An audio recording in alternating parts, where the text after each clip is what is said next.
se equivocó mi amigo Javier Alatorre anoche, que llamó a no hacerle caso a el doctor Hugo López-Gatell. Creo que fue una actitud no bien pensada, porque Javier es una persona buena. Creo que cometió un error, como cometemos errores todos, y además hizo uso de su libertad. Cada quien expresarse, manifestarse. No debe de haber de ninguna manera linchamiento político por alguien que no comparta nuestro punto de vista, inclusive que pueda decir algo en estos momentos difíciles que afecte a la colectividad, incluso que pueda ser hasta dañino para los seres humanos, que no es esa la intención de Javier, pero tiene el derecho a expresarse, a manifestarse. Que viva la libertad. Prohibido prohibir.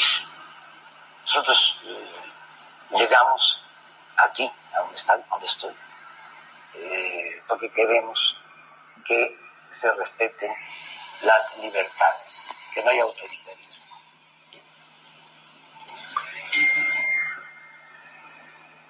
Bueno, estimados radioescuchas, bienvenidos a Irreverente Charlas de la Noche. Quiero aprovechar el momento para, después de haber escuchado este audio del presidente López Obrador, para enviar un saludo a una parte importante de nuestra audiencia que tenemos noticias que nos están escuchando en Irlanda. Así es, ¿verdad, mi querido Frank? Sí, afortunadamente nos escuchan en Argentina, Colombia, México, Panamá, Estados Unidos, Canadá, Irlanda, Australia, Nueva Zelanda, Reino Unido, y todo esto certificado por Spreaker.com, que es una certificadora de radio. O sea, no le podemos mentir a la audiencia. Y pues tú lo sabes, Plácido, Walmart, Coca-Cola, Comcast, AT&T no se anunciarían con nosotros si estuviéramos engañando en términos de ranking. O sea, lo tenemos y gracias a Dios te lo has ganado, Plácido, porque la verdad tú has hecho tu gran parte como socio editorial. Te felicito. Hay que ser honestos en este negocio con la audiencia y entre nosotros mismos. Y bueno, pues en realidad es un trabajo en equipo, gracias a ti, mi querido Frank, porque a ti te toca la parte más delicada del asunto, la producción del programa desde Atlanta. Y esto, pues, la intención es crear un mecanismo de comunicación independiente en favor de nuestros radioescuchas que afortunadamente nos están favoreciendo con su atención en una buena parte del mundo. Entonces, pues, decidimos abrir fuego en este programa con el audio original del presidente López Obrador, emitido en una conferencia de prensa sabatina inusual. La organizó esa conferencia sabatina con el único propósito de hacerle ver a la audiencia el comentario por parte del presidente de México relacionado con un noticiero de proyección nacional en México, en donde el comentarista Javier Alatorre desmintió prácticamente las recomendaciones, o fue en contra de las recomendaciones del doctor López-Gatell relacionado a que nos quedáramos en casa. Es muy claro el punto de vista de Alatorre, porque él trabaja para una empresa en donde su presidente de consejo hace cosa de 3 semanas exhortó a la comunidad a que de alguna manera pues no paráramos con la economía, y llegó a mencionar Salinas Pliego que efectivamente una paralización de la economía podría llegar a matar más que el virus. Entonces, Javier Alatorre se enfrentó a una encrucijada. Por un lado, tiene a su patrón, en donde le pide que haga ese tipo de comentarios para que robustezca precisamente la tendencia de los negocios del grupo, pero por el otro lado, era un comentario que no iba a tener adeptos por ningún lado, porque el auditorio está recibiendo una lluvia de mensajes por parte del sector oficial,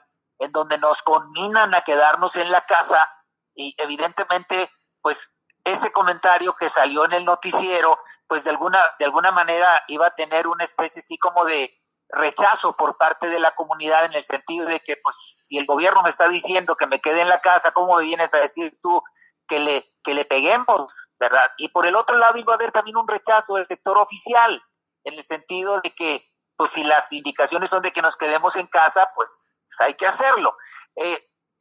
Yo quisiera enfocarme más que en eso, que ya es anecdótico, y yo ahí sí coincido totalmente con la idea de que el comentario que hizo Alatorre no debe de ser objeto de ningún tipo de linchamiento. Él es un comunicador que tiene mucho prestigio, que se ha ganado a pulso un reconocimiento por parte de la audiencia, pero bueno, pues él forma parte de una organización que trae una línea editorial y pues tiene que seguirla, definitivamente, ¿no? Definitivo, no es materia de un linchamiento ni nada por el estilo. Ahí yo creo que López Obrador se adelantó, porque que se sepa, Alatorre no ha sido objeto de ningún tipo de linchamiento, que se sepa. Pero yo quisiera enfocarme en la última aseveración que hizo López Obrador, en el sentido de que en su régimen está prohibido prohibir, y de que se van a respetar al pie de la letra los fundamentos de la libertad de prensa, de que no va a haber acoso en contra de los periodistas que estamos criticando ciertas facetas del desempeño del gobierno que no encuentran eco en la comunidad. Por un lado tenemos el mensaje oficial del respeto, pero por otro lado tenemos también el dato del número de periodistas que han muerto violentamente en los últimos 2 años. Esta es una tendencia que viene ciertamente desde el gobierno de Peña Nieto, pero que no se contuvo con la llegada de López Obrador a la presidencia. Las últimas muertes fueron registradas en el estado de Veracruz, en donde una reportera del diario de Jalapa fue prácticamente acribillada, y fue un ataque que se le llama directo. Y en el mes de febrero también en Veracruz otro periodista sufrió la misma suerte. O sea, los homicidios de los periodistas siguen siendo noticia a nivel mundial. Entonces, yo quisiera tomarle la palabra al presidente, en el sentido de que tenemos libertad de expresión, de que no vamos a ser objeto de ningún tipo de acoso, porque pues el funcionamiento de la prensa independiente es ese, o sea, señalar los errores en donde nosotros creemos, mediante un análisis serio, objetivo, que hay que señalarlos. Personalmente tengo que compartir con la audiencia el hecho de que durante la última semana se arreció una oleada de correos, llamadas, mensajes de gente de amenazas y mentadas de madre para arriba. Felizmente, si esto hubiera sucedido hace 3 años, pues sí me hubiera puesto a temblar. Pero ya se va acostumbrando uno a ese tipo de situaciones. Y desgraciadamente sucedió, mi querido Frank, que un amigo muy apreciado y muy bien conectado en la Ciudad de México se tomó la iniciativa de llamarme anoche para decirme que mi nombre aparecía en una lista que tienen por ahí, en donde esas personas que aparecen en esa lista van a ser objeto de acosos reiterados, para ver si logran que le bajemos 2 rayitas, como ya me fue advertido en una ocasión por uno de los enviados de Poncho Romo, a raíz de la serie de artículos que yo publiqué, en donde yo lo señalé con sus nombres y apellidos como uno de los autores de un saqueo de agua en contra de los ganaderos del estado de Yucatán. Entonces, de todo esto que ya, repito, ya se volvió anecdótico, yo creo que tenemos que tomar al pie de la letra las palabras del presidente y hacer todos los días labor para que las cumpla. de que no vamos a ser objeto de ningún tipo de acoso o de hostigamiento por el solo hecho de estar siendo críticos contra el sistema. ¿Cómo ves esto, Frank? Pues somos miembros del National Hispanic Journalists Association y del National Broadcasting Association, Plácido. Nosotros como programa y nuestras productoras, Irreverente y Durance Media. Entonces, el tema es preocupante y lo voy a llevar como a manera de referencia para que lo tengan presente, para que el señor Alfonso Romo quede como presunto responsable si acaso sucede alguna situación a tu persona, a tu familia, que la Asociación Internacional de Periodistas tomen cartas en el asunto y tengan un presunto responsable en caso de que te vuelvan a amenazar. Bueno, pues yo creo que las amenazas no van a parar, pero pues siempre y cuando no pasen de ahí, ¿verdad? Porque pues, quienes nos dedicamos a esto estamos expuestos a ello. Y bueno, ya cerrado ese capítulo, ¿qué te parece, Frank, si tocamos uno de los temas torales en estos momentos que tiene que ver con un dato que me fue confirmado por parte de una fuente de información muy acreditada dentro del Banco de México relativa al hecho de que en los últimos 30 días en México se han ido del país inversiones por 7,683 millones de dólares, que equivalen en pesos a 183,327,000. Esto es un dato duro que tiene que ver con la situación mediante la cual los inversionistas extranjeros están analizando el entorno económico y político de México. O sea, ya se está hablando de una huida de capitales, ¿verdad? Este nivel de fuga de dinero extranjero de la operación en los sistemas financieros de México no tiene antecedente en los últimos 7 años. Entonces, yo quisiera destacar este hecho porque proviene de una fuente oficial del Banco de México que nos dice cuál es el sentir de la comunidad económica internacional relacionado al desempeño del gobierno de la Cuarta Transformación en materia económica. En reiteradas ocasiones, Frank, a ti te consta, yo he mencionado que los inversionistas extranjeros que están en México, estoy hablando específicamente de los inversionistas norteamericanos, pues vienen a México con su dinero, pues porque aquí les pagan 6-7% de interés o de tasa anual, cuando los Estados Unidos les pagan el 0 o el 0.1 y a veces hasta les cobran. Es perfectamente natural que el dueño del dinero en los Estados Unidos esté recibiendo $0 por sus reservas y que con un clic en su computadora, en su tablet o en el celular, los mueva a cuentas de bancos en México, pero con esa misma facilidad con la que el dinero norteamericano llega a México también se puede ir, porque se trata de capitales que yo les llamo golondrinos. Ese tipo de dinero que llega a México es especulativo, pero forma parte del haber de los capitales que mueven la actividad productiva de México. Y obviamente los analistas financieros que asesoran a los dueños de ese dinero norteamericano, por referirme solamente al de los Estados Unidos, están muy pendientes de cómo se va manejando la situación de la economía en México. Entonces, a mí personalmente me han llovido críticas en el sentido de que dicen que soy muy pesimista y que estoy llorando antes de que me peguen, relacionado con mi percepción de lo que viene en adelante en materia económica. Pero estos son datos duros, o sea, en 7 años no se había visto una fuga de capitales extranjeros como lo que se vio en este mes. Y eso prácticamente, pues sí, viene a poner una señal de alerta de lo que realmente está ocurriendo con la economía en México, Frank. Sí, principalmente en una etapa en la que se ha destacado mucho que es el primer gobierno que registra 0 crecimiento. Y entonces esto viene a dejar pues un mal precedente, no solamente para la administración, sino para muchas economías emergentes que se están peleando esa inversión. Recuerda la India, La India quiere la inversión que hay en China y recuerda cómo recibieron al presidente Trump. Para quienes no conocen los honores que la cultura hindú, la cultura de la India es la que tiene más religiones en el mundo.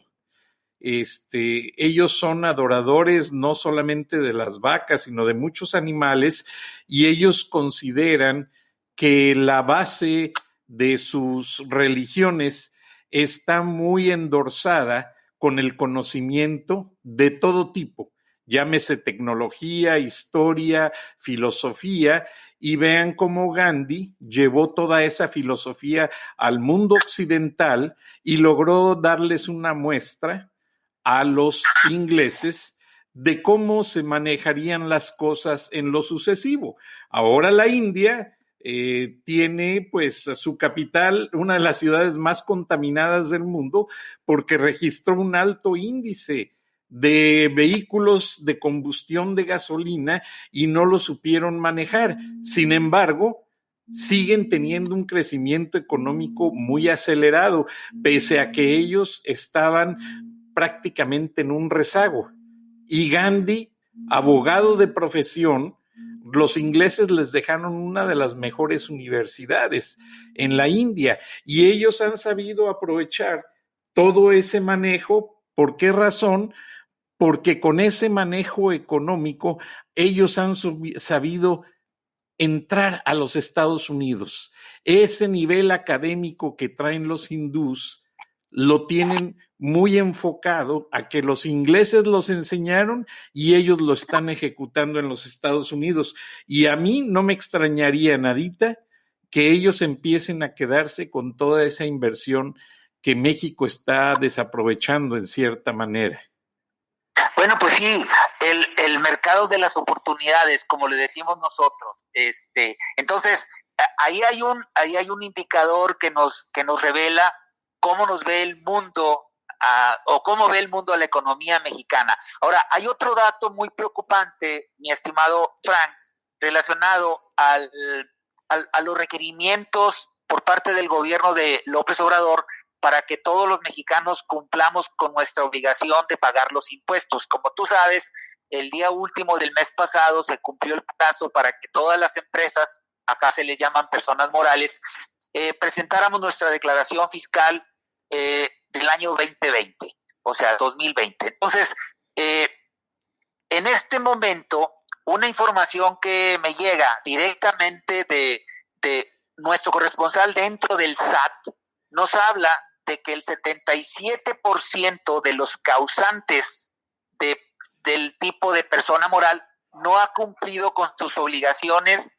al día 18 del mes de abril. O sea, el 77% no ha cumplido con esta obligación fiscal. Alguien podría llegar a pensar que se debe a un factor de resistencia civil, por así decirlo, y probablemente lo sea. Yo creo que es una mezcla de varias razones, pero ese dato que personalmente confirmé yo con gente de la CONCANACO, la Confederación Nacional de Cámaras de Comercio, que agrupa precisamente a los comercios, que son el tipo de empresa formal más, vamos a decirlo así, más elemental que puede haber, los comerciantes, que de alguna manera tienen una menor infraestructura que las industrias. O sea, la CONCANACO confirmó el dato. Efectivamente, hay un 77% de incumplimiento en las obligaciones fiscales. Esto de alguna manera ya le está mandando una señal muy clara al gobierno de la Cuarta Transformación de que una de dos, o los causantes no quieren pagar impuestos en una forma de resistencia civil, o dos, no tienen dinero para hacerlo. El audio que presentamos ayer del empresario sinaloense, en donde de alguna manera está diciéndoles a sus empleados que ya no tiene dinero para poder sostener el negocio y les pregunta si quieren que ese dinero que tiene como reserva lo pague de impuestos o se los dé a ellos, pues eso nos da a nosotros una idea muy clara de qué es lo que está pasando en materia fiscal. Y mientras eso sucede en México, el resto del mundo que está sufriendo igual o peor la pandemia del COVID-19, están apoyando a las empresas porque son las generadoras verdaderas de las fuentes de empleo. En el caso de México, los programas clientelares, esos programas populistas del gobierno de López Obrador, en realidad no van a llegar a ningún lado porque son dádivas. Es dinero que se les va a regalar a la gente y es dinero que no se va a recuperar. Imagínate 1 millón de créditos por 25,000 pesos cada uno, en donde no hay ninguna garantía de pago, en donde todo es a la palabra. Pues ese es un dinero perdido prácticamente, y luego la mitad de esos créditos se le van a entregar a comerciantes y empresarios informales que no pagan impuestos, que no pagan renta, ni luz, ni agua, que no pagan el predial, y que al mismo tiempo le hacen una competencia leal a los formales que sí pagan todos los impuestos. Entonces, el verdadero pivote de las fuentes de empleo en el mundo, pues son las empresas, y las empresas en Alemania, en Italia, en España, en Inglaterra, en Corea, están recibiendo apoyos por parte del gobierno en materia de prórrogas fiscales. En México no se dio la prórroga, Frank. En México no solamente no se dio la prórroga, sino que al día número 2 de que se vencieron los tiempos para la presentación de las declaraciones anuales del año 2020, una horda de auditores del SAT, haz de cuenta, las hordas de Atila, empezaron a caerle a los negocios para requerirles el pago de los impuestos. Esto se me hace inhumano. Entonces, tenemos ese otro dato que nos habla de una manera a través de la cual el gobierno no se está realmente enfocando a su tarea, Frank. ¿Qué opinas al respecto? Pues me dejas perplejo, como me has dejado perplejo con las tarifas de la luz, que supuestamente ese 4% el presidente lo está negando, dice que no existe tal aumento. Y pues después por ahí me mandaron un mensaje también alertándome o diciéndome que no se vendieron los estadios, que se iban a hacer una reinversión para ampliar escuelas y hospitales.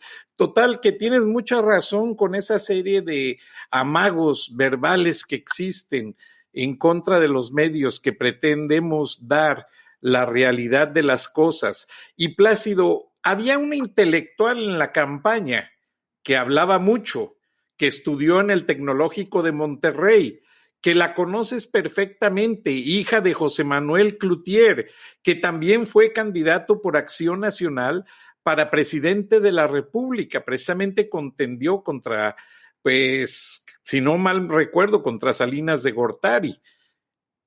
Entonces, ¿qué pasa con Tatiana Cloutier?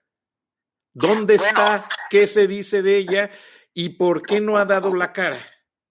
Bueno, Tatiana es diputada federal plurinominal por el estado de Sinaloa, es plurinominal. ¿Qué significa? Plurinominal significa un diputado o un senador que no hace campaña, que representa al partido o que no tiene que ir a gastar suela para ganarse los votos del electorado, entran directo a sus curules. Sí, eso lo tengo entendido. Fue su premio por pasar las agendas y los teléfonos y correos de los panistas cansados y priistas cansados para que votasen por Andrés Manuel López Obrador. Pero, ¿qué pasa con ella? Bueno, ella en estos momentos está ejerciendo su rol como diputada federal representando a Sinaloa. La verdad es que no ha aparecido en escena.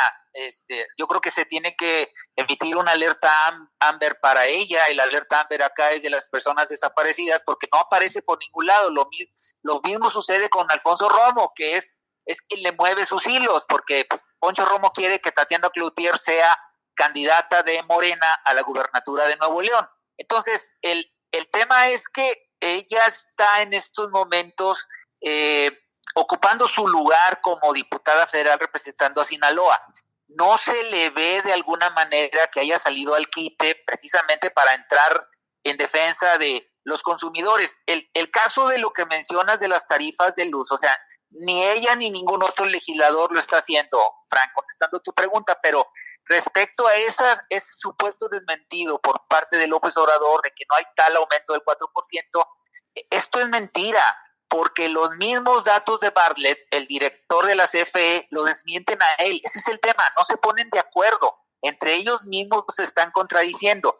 El comunicado oficial firmado por Bartlett relacionado a los aumentos en las tarifas, hablan de un desliz del 0.85% mensual a partir de que entró la tarifa de verano. Esto aplica para el consumo básico, el consumo intermedio y el consumo excedente. Yo tengo aquí en mis manos el documento oficial firmado por Bartlett a todas sus delegaciones, le llaman División Golfo Norte y Golfo Sur y veto a saber cómo se llaman, pero les llaman así.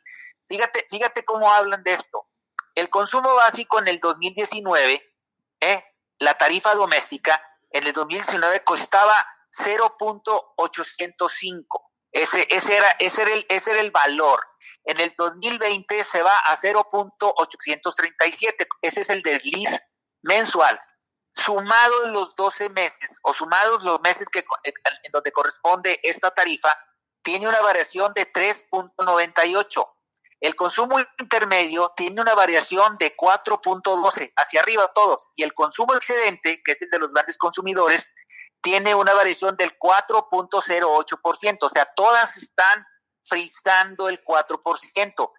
En el explicado, entre comillas, de Bartlett al respecto, dice que lo único que están haciendo es repercutir en el consumidor el efecto de la inflación, pero la inflación anual es del 3%, Frank. O sea, todas las tarifas, la básica, intermedia y el excedente, están por encima de la inflación. Ahora, vamos a pensar que estuvieran al límite de la inflación. Vamos a pensar que no estuvieran por encima. ¿Qué están haciendo otros países al respecto? No solamente han mantenido las tarifas al costo que tenían antes de la pandemia, sino que les están dando a los consumidores facilidades para poderlas pagar hasta en 4, 5 y 6 meses. El caso de Italia es sensacional, hasta 9 meses después.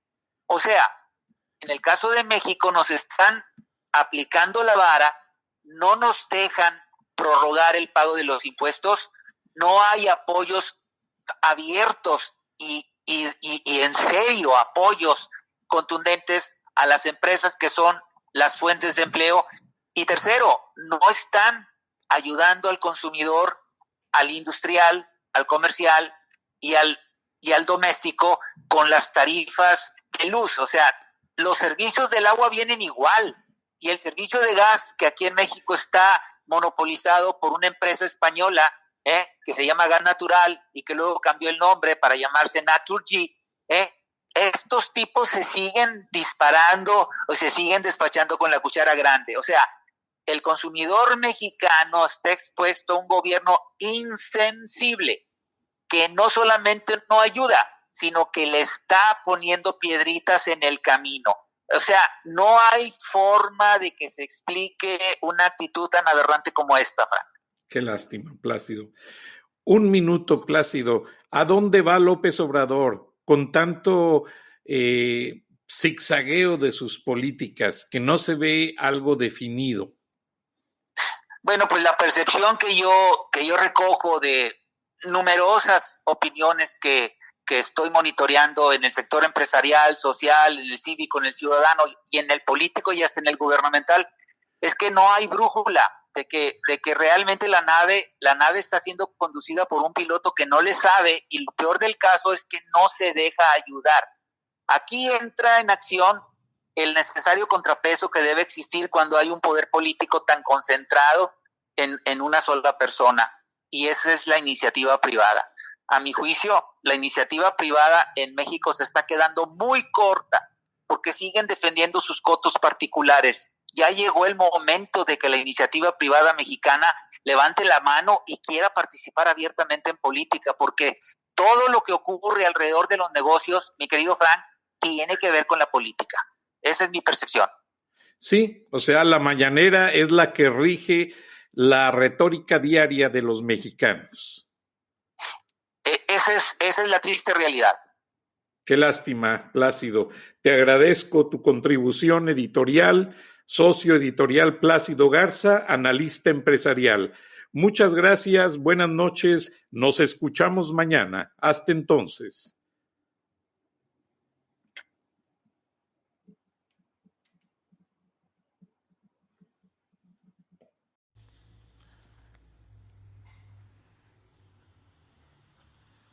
Irreverente. Charlas de la noche con Plácido Garza y Francisco Durán Rosillo.